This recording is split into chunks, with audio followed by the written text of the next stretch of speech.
The strike of 1994, 232 days without baseball. Baseball is America's national pastime. Major League Baseball has lasted through scandals, depressions, and even world wars. So why did it stop for 232 days starting in August 1994? In a sense, it all began in 1992 when then Major League Baseball Commissioner Fay Vincent voted to reopen the MLB Collective Bargaining Agreement, which is the official agreement between the league and the Players Association.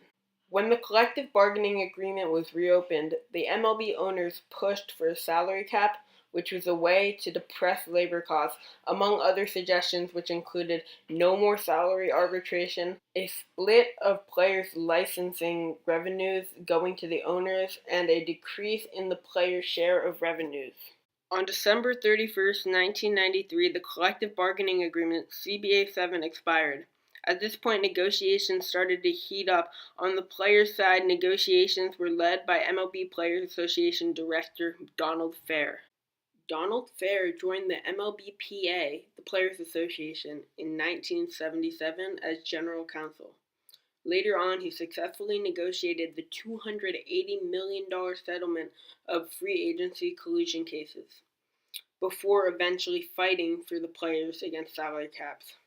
The possibility of a strike first occurred on January 18, 1994, when the owners agreed on a revenue-sharing plan.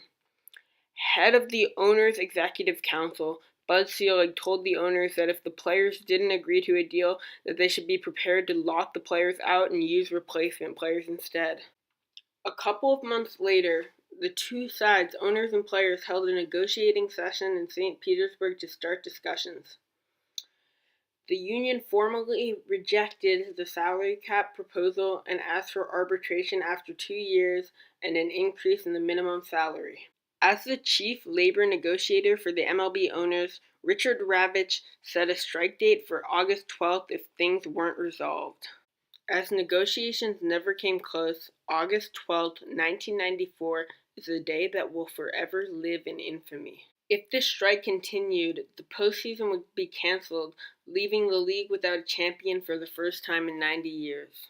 3 players, Matt Williams, Frank Thomas, and Ken Griffey Jr., were on track to break the single-season home run record if not for the strike. Tony Gwynn was on pace to be the first hitter with a .400 batting average since legendary player Ted Williams did so in 1941 for the Boston Red Sox. The strike might have done the most damage to the Montreal Expos. If they were to win the World Series in 1994, there is no doubt that there would still be baseball in Montreal to this day. Instead, they ended up moving to Washington, D.C. about a decade later to form the Washington Nationals. As one player on the Expos was quoted after the game on August 12, 1994 against the Pirates, he said, "Of course this is our best year playing, but we're talking about the whole game of baseball. We didn't want this to happen, but we have no other choice."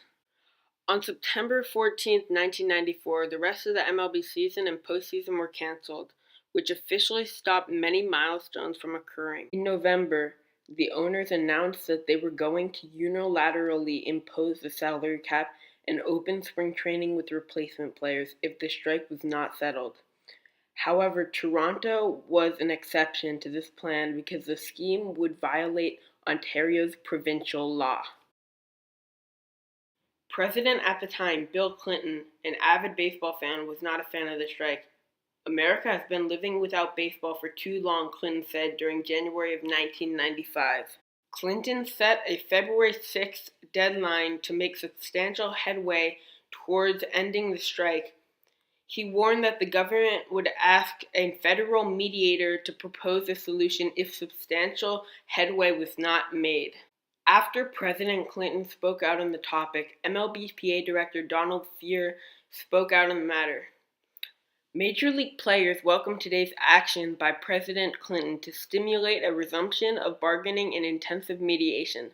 The players have been ready and willing to resume bargaining since the owners broke off talks December 22nd. Now, more than a month after the owners walked away from the table and implemented their salary cap, it is apparent that spring training is in jeopardy as well as the 1995 championship season.